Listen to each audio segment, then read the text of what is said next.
My name is Kim Wasserman, and I work for the Little Village Environmental Justice Organization, and we are super excited to be here with you today to really stand up not just for our city, but for Mother Earth. So I invite you to listen in to all of our speakers, build solidarity, talk with your neighbors. This is really about coming together to save our planet. We have an amazing lineup for you today, and then we are going to be hitting the streets hard. We are not here just because we are amazing, kick-ass folks who care about our planet. We're here because 12 years we shut down the coal power plant.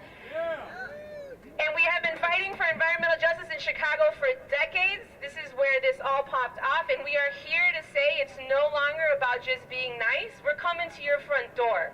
We are coming for the climate criminals in Chicago. We know who you are, we know where you work, and we know what you have been up to. We're coming together to fight for our planet. We're coming together to build bridges with all of our brothers and sisters across the justice spectrum. And so we want to kick this off. We invite you again to join with us.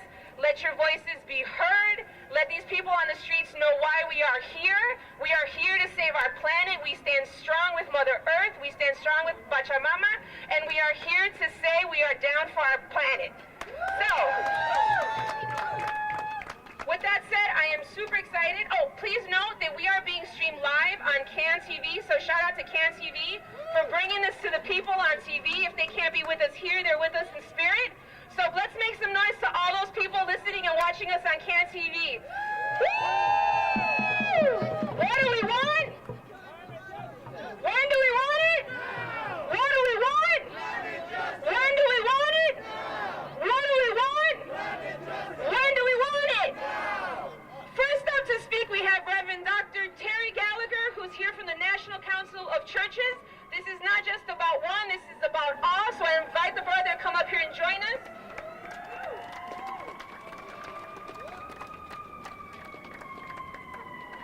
Should we let the siren go by? Hi, guys. Coming to save the climate.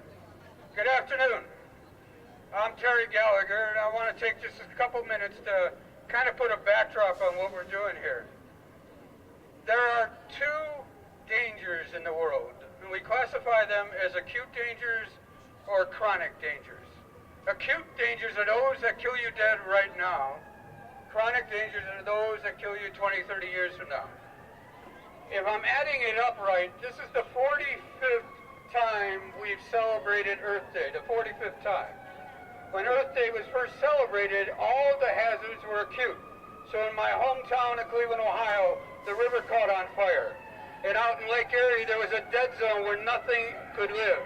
And the air you could not breathe, and the water you could not drink. So 45 years ago, millions of people came out and they rallied because the hazards were very obvious. The dangers were right there in your face. There was an idea that if we didn't tackle those problems today, we weren't going to have it tomorrow. And so we've done some good things. Because millions of people came out and demanded more, we got the Clean Air Pact. And then we got the clean water. And then we told corporations that no, you just can't dump hazardous waste wherever you want to dump it. And we even had an agency created to support us, to defend us, called the EPA. And some people today think the EPA isn't necessary, and they're so foolish and driven by greed. But the problems that we have today are chronic. And chronic problems take 20, 30, 40 years. But at some point, they tip over into acute hazards. So for 50 years, we've been hearing that global warming is a danger. In fact, the very first president that mentioned that burning all this fossil fuel wasn't a good idea was Lyndon Baines Johnson, almost 50 years ago. We're reaching a point where the chronic hazard of global warming is tipping over into the acute. So very shortly, and in fact happening now, with 1 degree rise, we have floods and we have droughts, we have extreme storms, we have crops failing. If we continue the path that we're on, all the scientists in the world tell us, if we continue the path that we're on, that by the time my little grandkids are my age, it'll be 5 degrees, 6 degrees warmer. And then we will have a crisis that we will go to war fighting over water, not oil. If we continue the path that we're on, we're not going to have an immigration problem of 10 or 11 million people. We're going to have an immigration problem of hundreds of millions of people who are trying to escape the rising seas and the droughts and the deserts and trying to find a place where they can raise a family and have food. If we don't do something about the problem now, our kids are going to suffer for it. So what's the answer? But the answer is, with a chronic hazard, it's too easy to turn our heads. It's too easy to stick our heads in the sand. It's too easy to listen to lies that say there isn't a problem. And yet in our heart of hearts, we know there is a problem. And so there's two things that we need to do. The first thing is we need to name the liars. We need to put a bright spotlight on the liars, on the corporations that are making the money off this burning of our planet. We need to expose them. We need to take away their reputation and expose them as the liars that they are, as the incredible pain that they're causing humanity. So we need to name them. The second thing we need to do, as a theologian, I can tell you, the one thing that's absolutely amazing about all the world religions is every single one of them has some form of the golden rule. Every single major world religion believes as a basic tenet that we should treat others the same way that we would be treated. The golden rule applies to the people that are going to inherit the mess that we have. The golden rule applies to those in the Philippines who 1 million of them are homeless because of the floods that happened with the hurricane. And so as a people, we need to awaken the need for the golden rule. And the way we do that is we go into the public, very bright, very loud, very obvious, and we awaken the compassion very much like the civil rights movements do. We can do that. We need to do that. We have to do that. Today. Thank you very much.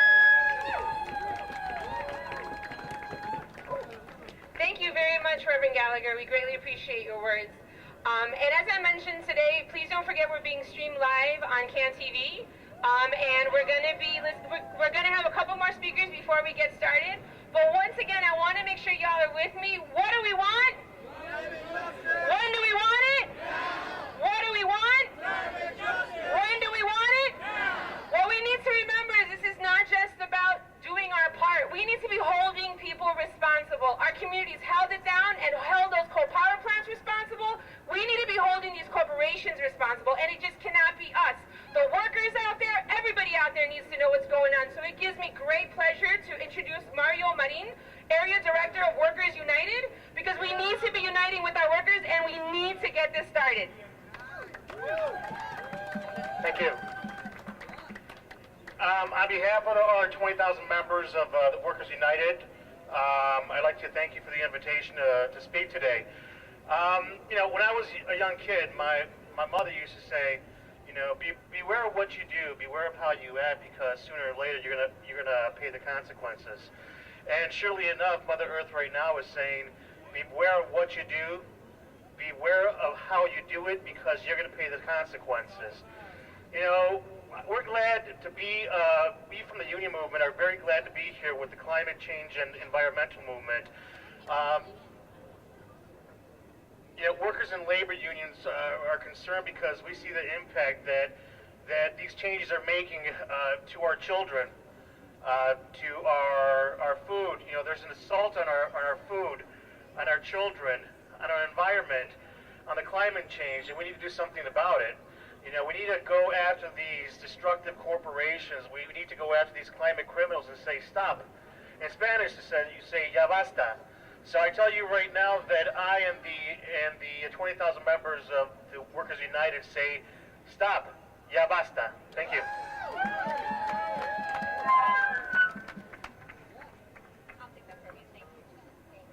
Thank you very much, Mario.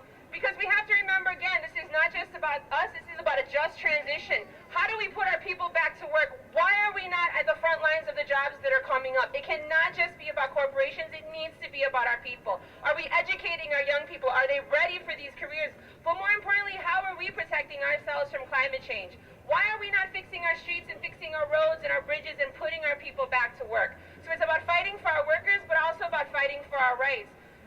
Direct action is one of the ways our community speaks up and speaks out, so it gives me great pleasure and privilege to introduce the MCATs, who have come all the way down from Michigan to talk with us today. Thank you very much. It is a true honor to meet you.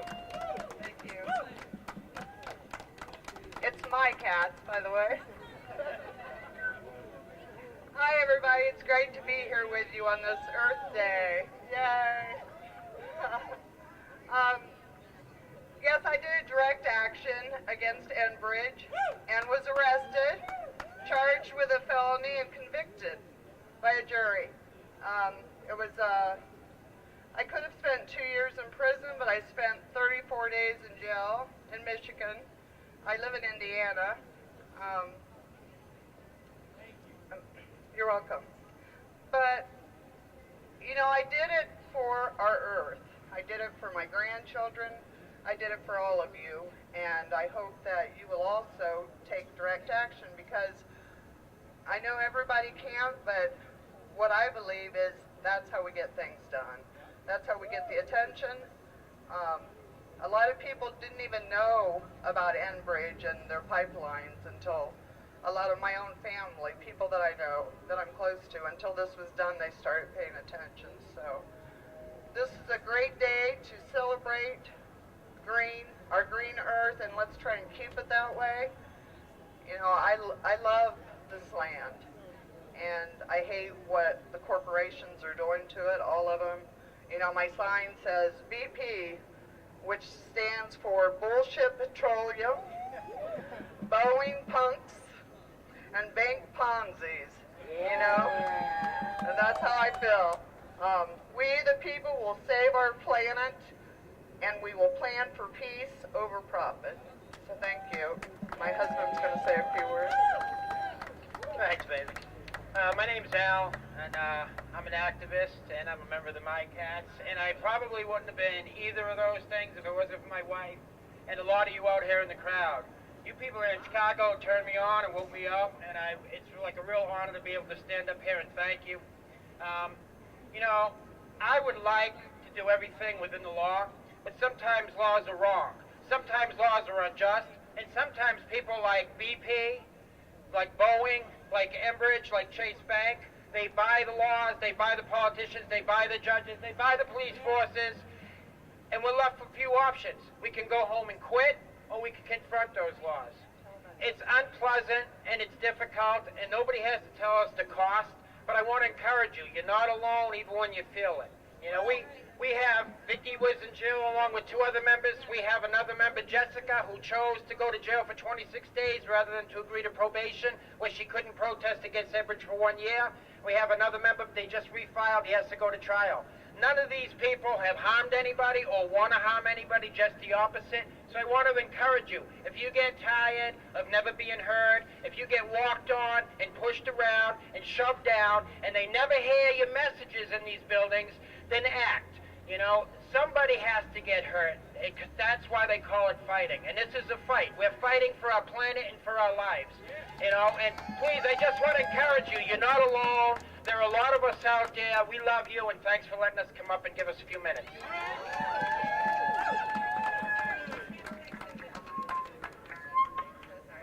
Thank you guys very much for that. So one more time, let me hear you. What do we want?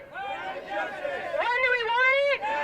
What do we want? When do we want it?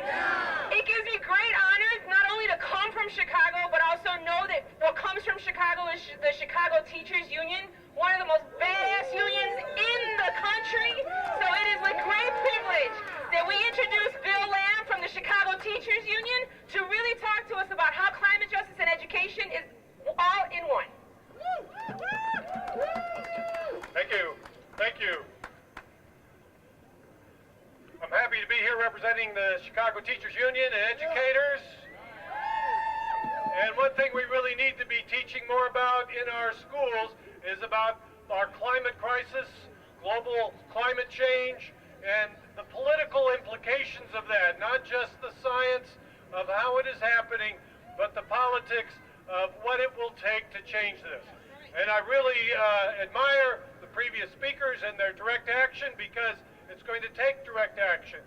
One of the things we've learned in the CTU is that in spite of the fact we don't control the Chicago public schools, we must do in them what is right now. We must not wait for CPS to wake up and do something right. We must do it now in our classrooms, and that's what we have to do in the climate justice struggle as well. We must take it into our own hands and do the things that we can ourselves, because they're not going to do it right now. One of my credentials that gets me up here in front of you is that this is the 8th year. I just got back on Saturday of taking a busload of students to New Orleans over spring break, where we are still attempting to undo the destruction of Katrina and the flood that followed Katrina, and the fact that our government neglected the people there. So students from 3 high schools in the southwest side, we go down and we do housing rehabilitation there. We meet with education and housing activists down there, and we bring out the links between their struggles and our own. As it has always been for me an inspirational thing to watch our students respond to this situation and understand its importance. Now, as educated people in the areas of climate, you know that one hurricane does not prove nor disprove global warming or global climate change. However, we do know that hurricanes of the severity of Katrina are going to be happening more often because of what is happening to the climate.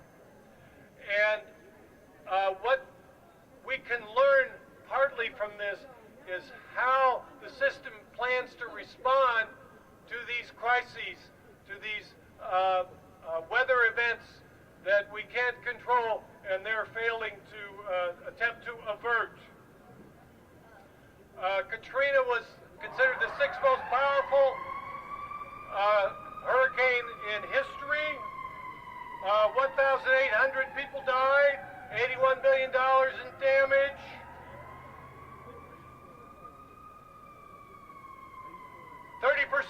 Of the wetlands surrounding and below New Orleans out to the Gulf of Mexico have been lost since the 1930s. This is part of the reason why this hurricane had such great impact on that city. But let's look at the class and racial nature of how the city and the government responded to this. Their preparedness. The preparedness plan for a weather emergency was written by a Republican funder who had no experience in emergency management, and their plan was to evacuate the city by private automobile. There was no plan for people who did not have automobiles. They just got to stay, and that's what happened when they called to evacuate that city. Who got left? The poor people got left, who didn't have automobiles, did not have the resources to get themselves out of that city. Another example is that the Army Corps of Engineers poorly constructed the levees in that city. And who lives in the lowest areas, the most below sea level? The poorest people. They are the ones most at risk from this wanton disregard of their own standards by the Army Corps of Engineers, who were identified as the #1 at fault about the levees breaking and the flooding after Katrina, where the real damage took place. Okay, I get to get down to one more. 100,000 people in New Orleans have not been able to come back. 103,000 African Americans who lived in New Orleans before the flood are not there. This is racial and class cleansing of the first chocolate city, but I don't think so. They have ruined that city for those people. They've destroyed communities that lasted generations. They have broken up families just because they want a different city. Thank you for letting me speak to you, and let's continue this struggle. Thank you very much, the Chicago Teachers Union, for joining us. You know, I think the reality is that until we start to prioritize our environment, our young people, our education, profit is gonna be what matters. And the reality is we can no longer be making money off of war. We can no longer be making money off of killing each other. We can no longer allow that kind of economy to happen in our country. And so the question becomes, where does peace come in? Where does healing come in? I'm really excited to bring up Jennifer Bing from the Mideast Peace Program at the American Friends Service Committee. Jennifer? Thank you. Thank you to the Global Climate Convergence and all of you for inviting me to say a few words about the SodaStream boycott. On Earth Day and every day, we proclaim that Israeli military occupation isn't green. Now, you know, I think you probably say, yeah, that's obvious, because everyone here knows that the attempt to colonize the Palestinian West Bank and erect new Israeli settlements, precious land and water resources have been taken from Palestinians. Israel has destroyed ancient olive trees, bulldozed homes and orchards, and limited Palestinian access to water. But some folks want you to think that products built in settlements can be good for the environment. You know, save a few plastic bottles by making your own soda. But military occupation profiteers are not eco-friendly. Even if they get friendly actresses like Scarlett Johansson to star in their Super Bowl commercials. No matter, the millions that they spend on public relations, thousands of people around the globe are engaged in boycotting SodaStream. Yay. Just yesterday, the Earth Day Network officially cut its ties with SodaStream by pulling its sponsorship advertising from their website. Yesterday, last holiday season, 51 cities, including Chicago, held creative protests outside of stores carrying SodaStream. Stores like Target, Bed Bath & Beyond, and Staples. In January, after all these protests, SodaStream stock dropped. Don't add to your kitchen clutter by buying a SodaStream. Join us in answering the call from Palestinian civil society to boycott and divest from companies that profit from Israeli occupation. When I say SodaStream, you say boycott. SodaStream. Boycott. SodaStream. Boycott. When I say SodaStream, you say boycott. SodaStream. Boycott. SodaStream. Boycott. When I say SodaStream, you say isn't green. SodaStream. Isn't green. SodaStream. Isn't green. SodaStream. Isn't green. Thank you. Thank you very much for that. Not only does Chicago have an amazing teachers union, but we also have some amazing advocates fighting for the mental health movement. It is a true honor and a true privilege to know this young lady and be able to share the stage with this young lady. Please give a warm welcome to Nadana Carter. Thank you.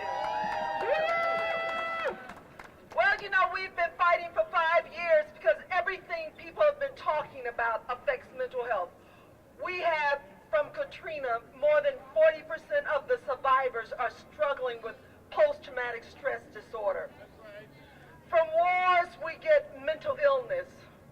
Some of it passes on to a second generation with the chemicals that come home from the soldiers that are in the soldiers' bodies. Here in Chicago, we only have 6 public mental health clinics left. That includes the soldiers that are coming home from all of the wars that can't be treated at the VA. They need to be able to use the public mental health clinics, but they're not available. Chicago Public Schools, we We have thousands of children whose entire families need mental health care at the public mental health clinics. At the same time, the city of Chicago has made the decision to close 6, leave 6 and leave them unattended. Right now, for 6 clinics and more than 4,000 people, we have 2.5 psychiatrists. That means 2 full-time, 1 part-time. At the end of July, we're going to lose 1 of those. The city's response is, well, we don't need these clinics. What we need to do is give more money to private contractors. So let's talk about private contractors, because all they care about is money. Private contractors hire maybe 30 people at a time. Within 6 months, they'd have a turnover of at least 15 of those people. Which means that if you have a mental health challenge that requires seeing someone on a daily basis, you will not be able to do it at a private provider. They don't even give a damn. Now, the city will say that the clinics cost too much money. It costs $2 per month for every taxpayer to keep 12 public mental health clinics open. Daley spent more than $100 million to put Millennium up. Millennium Park does not service the homeless. Millennium Park does not service people who are hungry. They are about to spend another $13 million on a park for Maggie Daley. I'm not anti-Maggie Daley, but I'll be damned. She got tip money for her projects while Inglewood starved. Inglewood does not have a public mental health clinic. Most of the communities in the city of Chicago do not have a public mental health clinic. For public parks, the city will spend as much money as they can, but for public services, they will cut. The fight to close the public mental health clinics is because the city does not want to give those few employees benefits. At the same time, they do not want to give us benefits. 2 years ago, I went to jail. I was sexually assaulted by Captain Johnson of the 3rd District Police Station, and unfortunately, I would have to do it again if it required, because people cannot keep dying. Suicides, we had more than 400 suicides last year. If they had some place to go, maybe those 400 people would have sought help. It is the city's obligation to protect you and me. Call your alderman, visit your alderman, demand that the city's health committee holds a hearing to discuss what has happened to people in Chicago since the public mental health clinics have closed. Cook County Jail is more than 40% mental health. Those people need to have some place to go. Every time you shop, you pay taxes. Maggie Daley, I'm sorry, doesn't need a damn park. You, all of us do need some place to go when we feel bad. Because this mayor has closed down more jobs, more schools, more public services. Help us keep the public mental health clinics open. I am passing out a copy of a resolution that was submitted to all 50 aldermen.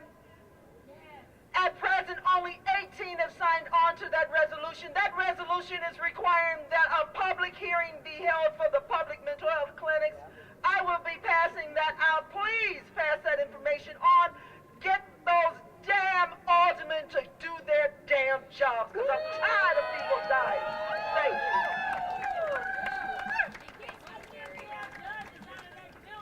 Thank you very much for that. And I think, if anything, what we walk away from here right now is that all of our movements, all of our work is interconnected. Climate change is not just about the polar bears. It's not just about saving the Arctic. It's also about saving our communities and saving our people. And what at the end of the day is there? The assholes across the street. So the question becomes, where is our political power? Where is our direct action power? And where are our people at? Again, we are coming strong, we are coming coming with our workers, we are coming with our educators, we are coming with our mental health folks. We are bringing everybody and their mother out today to say climate change needs to stop. We need to fight for our communities. We need system change, not climate change. I'd like to introduce Jackie Spreadberry from Global Climate Convergence to kick us off.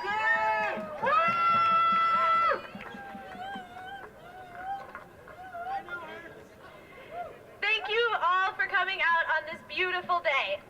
The Earth desperately needs this action. The time has never been more ripe for action than right now. Many scientists predict that if we do not have immediate change, of course, that we will face a global climate catastrophe by 2050. The Global Climate Convergence is a horizontal collective dedicated to confronting the root causes of destruction and fighting for a world that puts people, planet, and peace over profits.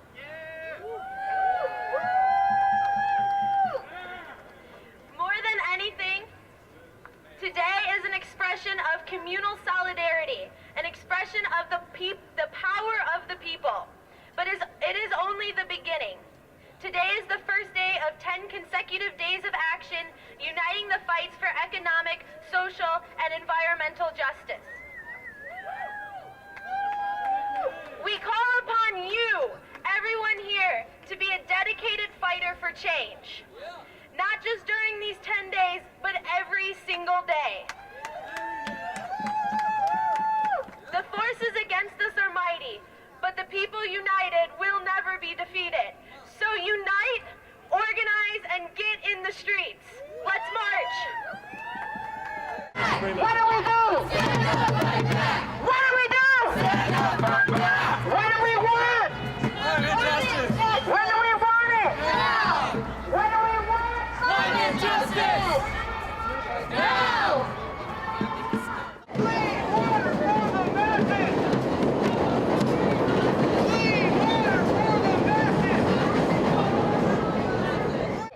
Ho ho. BP has got to go. Hey hey. Ho ho. BP has got to go. Hey, hey. Ho, ho. BP has got to go. Hey, hey. Ho, ho.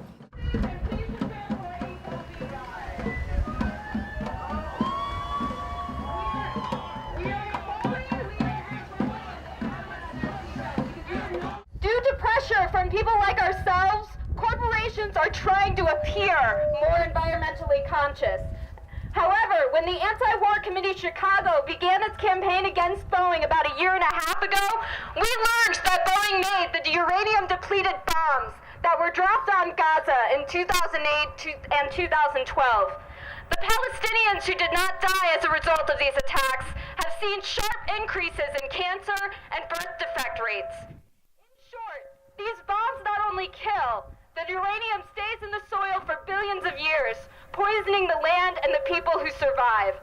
This is only one example of why demands to end war and the military-industrial complex cannot be separated from demands against the deterioration and for the sustainability of the environment. From these uranium-depleted bombs to the B-52 bombers that killed so many Vietnamese, we deeply regret that the Boeing name is tied to bloodshed, death, and destruction. As Lorraine Schneider once said, war is not healthy for children and other living things. It is certainly not healthy for our Earth and the people in it. We must recognize that this Chicago-based corporation, the #2 weapons manufacturer in the country, reaps massive profits from war and the consequential destruction of the environment. We must demand that Boeing end military production, disinvest in drone research, give back to the communities it operates in, and lead the industry towards sustainability. Currently, Boeing is competing with other companies to develop the next combat drone. The U.S.'s use of drone warfare, targeted killing and attacks in countries where we have not declared war, violates international law. Combat drones attack by missile strikes. Missile strikes not only result in civilian casualties, but also can cause extreme environmental degradation. In September of of 2013, the Anti-War Committee had one of the largest anti-drone protests in the Midwest, numbering over 200 people in 6 different states, to demand that Boeing cease production on the Phantom Ray, the name of their killer drone prototype. We left a coffin on their doorstep to remind them of the hundreds of children who have died as a result of drone strikes, and the many more who will die if Boeing continues to move forward with its plans. We hope that you will join us on April 28th at 9 a.m. at the Field Museum, where we go to the meeting to confront them in person. Our committee has done several actions outside these headquarters and addressed them repeatedly in the media, only to have them decline contact. This time, myself and 3 other shareholders will storm that board meeting to put forward what we feel is actually building something better. My campaign demands that Boeing end military production, disinvest in drone research, give back to the community, and lead the industry towards sustainability. Because the Earth deserves better than just a change for public relations. It deserves people like us who realize that, like the Native American proverb, we do not inherit the Earth from our ancestors, we borrow it from our children. The Earth needs those who want to build a better future, not those who want to make a quick buck out of the destruction and devastation of people across the globe due to war. So we say, we know what this place is for! Climate destruction and war! We know what this place is for! Climate destruction and war! We know what this place is for! Climate destruction and war! We know what this place is for! Climate destruction and war! So it gives me great pleasure and honor to serve Boeing with a cease and desist. Signed by folks here today, so we deliver this to Boeing and we ask them to cease and desist and to really be about the people, for the people, and by the people. All right, we're going to keep marching. What do we want? Justice. When do we want it? Now.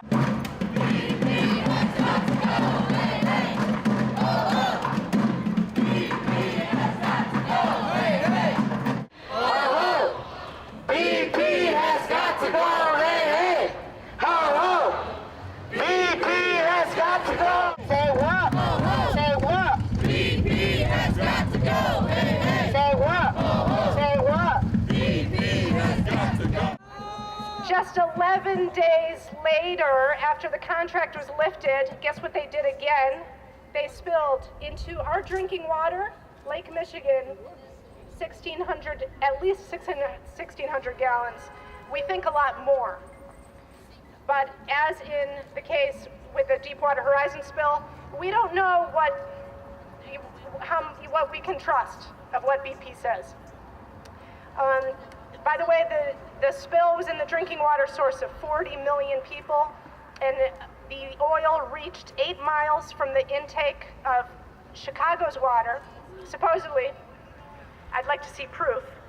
And 2 miles from Indiana's water intake. BP continues to lie and should try to cover up their devastation in the Gulf. So, do we really believe that they're revealing the extent of damage from the BP Whiting spill? So far, no. So far, they've given us a number of reasons to worry. Number 1, they will not reveal the type of oil they spilled. And this is a tar sands refinery. It's the largest tar sands refinery in the United States. Yeah. And a lot of you already know tar sands are the dirtiest form of transportation fuel, and when they spill, they sink, as we learned in the Kalamazoo River spill. They cannot be cleaned up. And so when BP doesn't tell us what type of oil spilled, and we know that 80% of their oil that they refined is tar sands, we know they're hiding something big. They say our drinking water is safe, and yet not a single study has been released to prove it. They hid the spill from the public for at least 15 hours, and with a tar sands spill, tar sands is a mixture of bitumen and kerosene-like fluid, highly toxic, volatile compounds that are released into the atmosphere and highly dangerous to breathe after a spill. So 15 hours is too late for surrounding communities to get the hell out of there. We went leafleting in Whiting, And one resident told us that they heard a siren go off at the moment of the spill. They called 911, and what were they told? We don't know what's going on, stay in your house. That's the kind of public communication that's happening in Whiting. And by the way, this is just a few miles from Chicago, from downtown Chicago. And then they've released no information on how or why their new $4 billion refinery, their new upgraded refinery spilled. We don't know how it happened or why it happened. And lastly, one more reason we don't trust them is that they evacuated again. Many of you don't know this, I think, because it almost got no media coverage. On April 11th, they had another major breakdown, quote-unquote malfunction. According to one eyewitness, flames went up 150 feet into the air as they burned off the stuff that was spilling. Now, this is just business as usual for BP. They flare 24/7. That means that noxious chemicals are being released. If you drive by there, you'll see the flames from the flares 24/7. They are allowed to dump 7 times the federal limit of mercury every day into Lake Michigan. 7 times the federal limit. Mercury is a known brain toxin. They also dump ammonia and other semi-solids into the lake. I mean, they dump daily. They dump from the tar sands refining, all the waste from the tar sands product goes into Lake Michigan. And the stuff that doesn't go into Lake Michigan turns into pet coke. Pet coke is a dust byproduct. It's up to 30% of the tar sands that are refined become pet coke. So we have millions of tons of pet coke lining the Calumet River in open barges. And this is another thing we're fighting here in Chicago, because they ship it over from Indiana over the border to Chicago. It's staying in these open barges, getting into people's homes, getting in their laundry, getting into their food as they eat outside. It's disgusting. It's all in their homes. They can't get rid of it. It's like this oily dust that you cannot get rid of. And right now this is being allowed. So we want you to call Alderman Pope. Alderman Pope from the southeast side, we want you to call him and say he needs to ban pet coke in our city. Woo! And of course, the Coast Guard and the EPA are just towing the party line with the oil spill. They are not revealing anything more than the industry's press releases. And the most shocking thing is, well, maybe it's not so shocking, our media is not asking the critical questions. They are also merely regurgitating the industry press releases. And so what we need to demand is that the media ask the hard questions like, what the hell was spilled?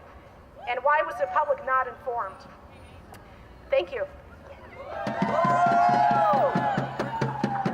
Go right ahead. So, on behalf of our planet, on behalf of our communities from the southeast side of Chicago all the way to Indiana, we provide BP with their cease and desist. What do we want? When do we want it? What do we want? When do we want it? What do we want? When do we want it? What do we want? When do we want it? We're going to go ahead and move on to Chase Bank. So we invite you to keep on chanting, keep it loud, keep it real. They're beefing for us. We're talking to people on the streets. We need to bring it home. So let's keep marching. What do we want? When do we want it? Now!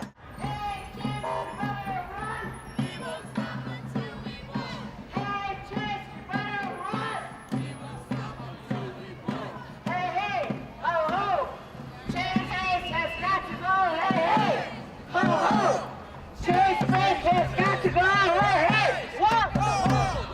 Chase Bank has got to go. Hey, hey.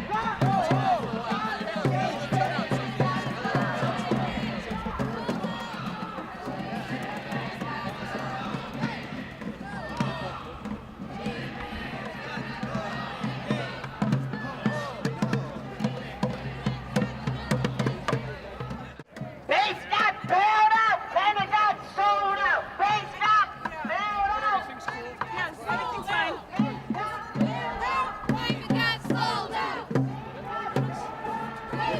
Seating for Thursday night.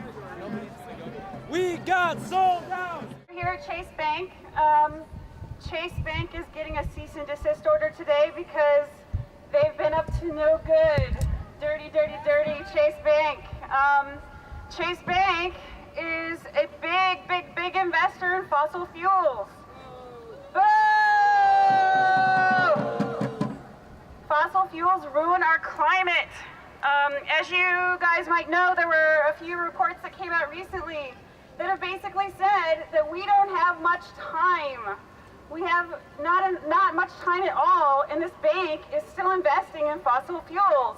And in fact, the types of fossil fuels that they're investing in, we call extreme energy.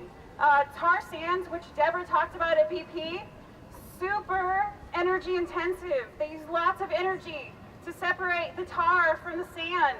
They use lots of water. And they're trying to ship it through the Midwest. Lots of people have heard about the Keystone XL pipeline, right? It's gotten lots of media attention.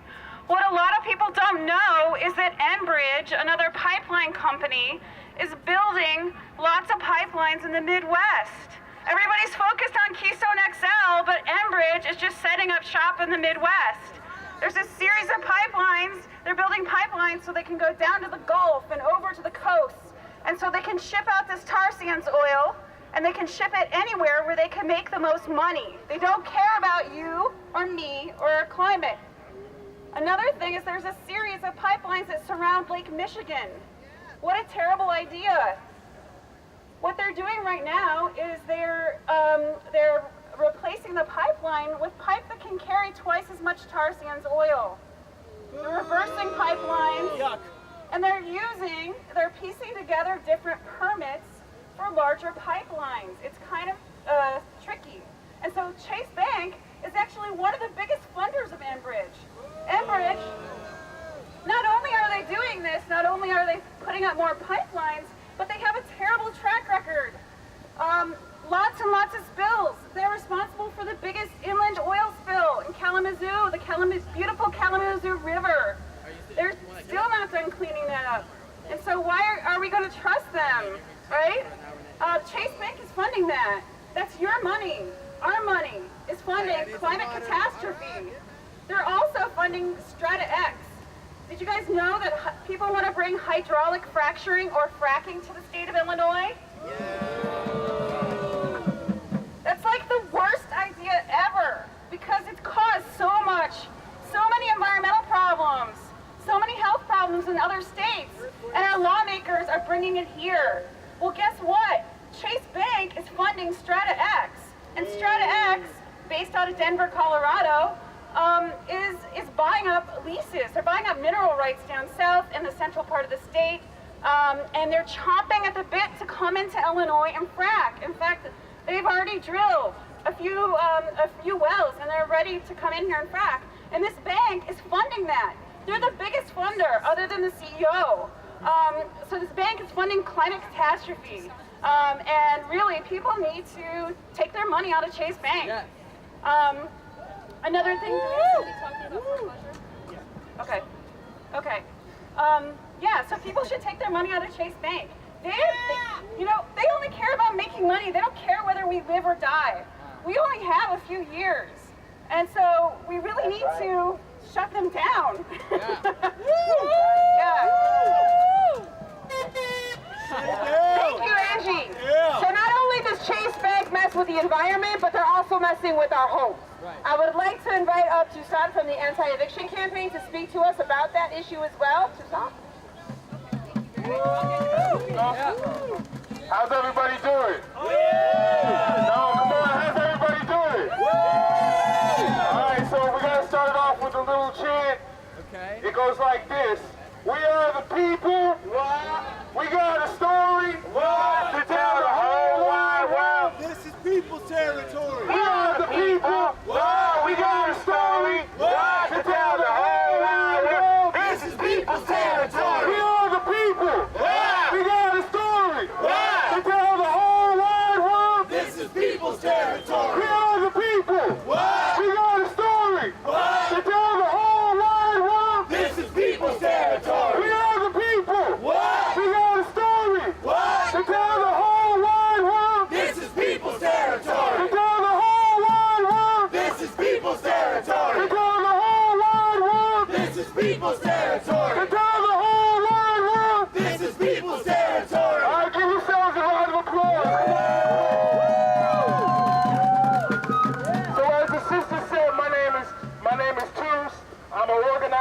Chicago Anti-Eviction Campaign. If you don't know about us, we are a citywide human rights organization based primarily on the South Side, fighting evictions and foreclosures every day. So we're out there keeping families in their homes and also working with neighbors to fix up and move homeless families into vacant and abandoned buildings. For those who don't know, Chicago, like many cities across the country, has more vacant and abandoned buildings than it does homeless people. And part of the problem that we face, the same problem that we're out here today, is to really wrestle with the contradictions that exist where the actual material needs that people have, right, the basic day-to-day problems that we're facing are not, those needs aren't getting met. And many of the reasons why those needs aren't getting met is because institutions like Chase Bank profit off of making families homeless, profit off putting people out of their homes. Hard-working American families that are trying to make ends meet are being forced out of their homes, and those homes are left empty and left to rot.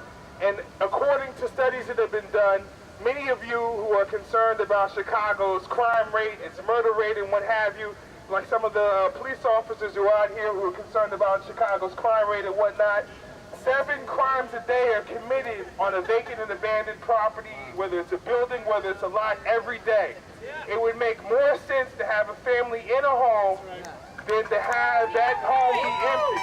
And that's something that we work at every day to make sure that we have fewer and fewer vacant and abandoned homes. Right?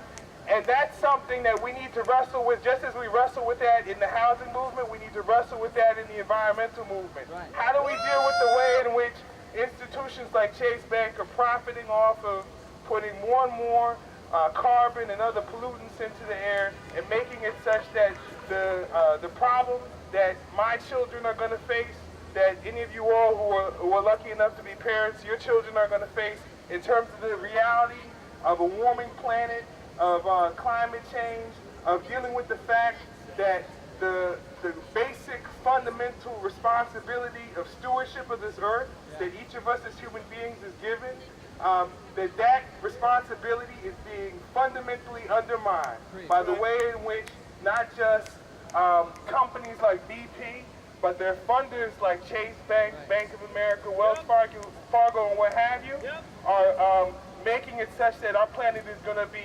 unlivable for the human species, if not for the other species that exist here on this planet. So that's something that we have to work at every day, and that's something that those of us in the anti-eviction campaign and other housing organizations, we're always trying to make that connection, so we appreciate the opportunity to have a little bit of a chance to make that connection here with you all, right? Now, I just want to make one other point. Now, I talked about the fact that we've got this problem of homeless people and peopleless homes. We also have the problem of the fact that so many of the people who are losing their homes these days are people who have lost their jobs and who have not been able to make ends meet to the level that the banks are asking them to make up for whatever arrears they have for their mortgages.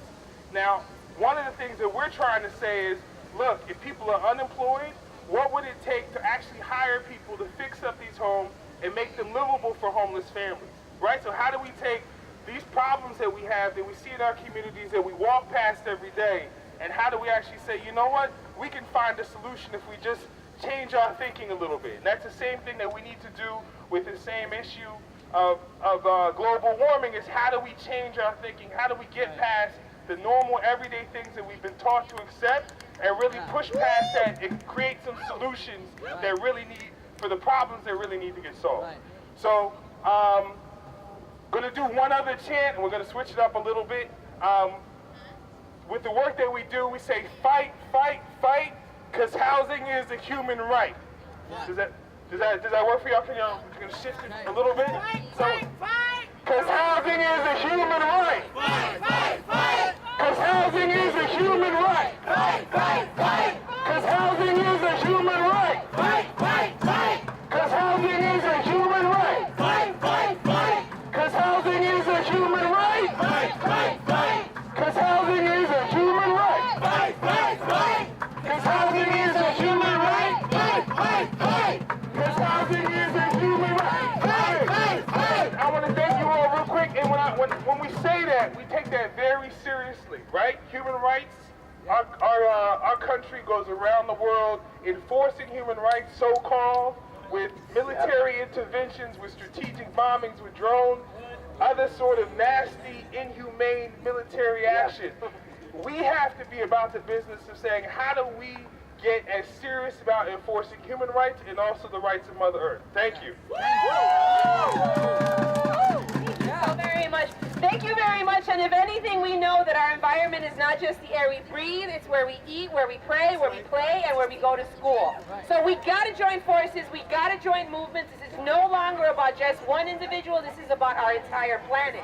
I thank you very much for visiting the Climate Criminals with us. We're going to head over to Michigan and Congress. We have some free food. Oh, sorry. Hey guys, what do we want? Climate justice! No. I know we want climate justice, but what do we want? What do we want? When do we want it?